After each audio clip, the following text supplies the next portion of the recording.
Now, I don't normally talk about the Israel-Hamas war, but there have been some good news coming out with that war. Secretary of State Blinken has said that there is a deal currently being agreed upon by Netanyahu and Israel. They're still trying to get Hamas to agree to it, but that would at least lead to bridging all the gaps in all proposals and leading to a ceasefire, which is a good thing. That is what we want. We want to get all hostages released. We want a ceasefire and end this struggle over there. But then you hear about Donald Trump. Now, remember a while back, earlier this year, when Netanyahu came to the United States, Donald Trump hosted Netanyahu at Mar-a-Lago, had what appeared to be a roundtable discussion with him where it looked like he was playing president and having some kind of a cabinet meeting with him or something.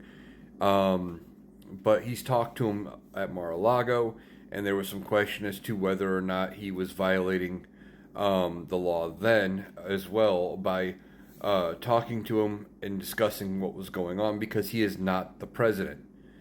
And now it is being reported that Donald Trump is in talks with Netanyahu about not accepting the ceasefire agreement, backing out of it, and keeping the war going until after Donald Trump is being reelected because Donald Trump sees that if the war were to end over there, it would be a net positive for the Biden administration and as well as the Harris campaign, as she is making a case that her administration, being a continuation of the Biden administration, is good for peace in the Middle East and getting this war over.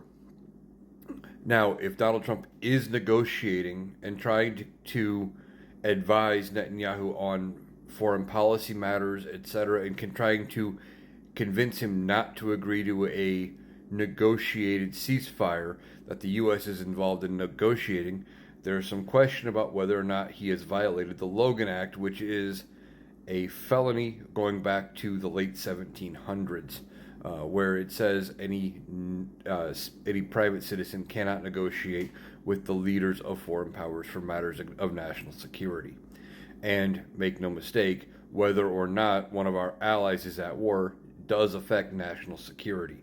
So it's just another example of the criminality of Donald Trump. The other thing is, for those people who are protesting Vice President Kamala Harris because of the Biden administration and because of this perception that the Biden administration somehow caused the war or isn't doing enough to stop it or whatever, you have Donald Trump actively telling Netanyahu to keep the war going because he thinks it's better for him in the polls.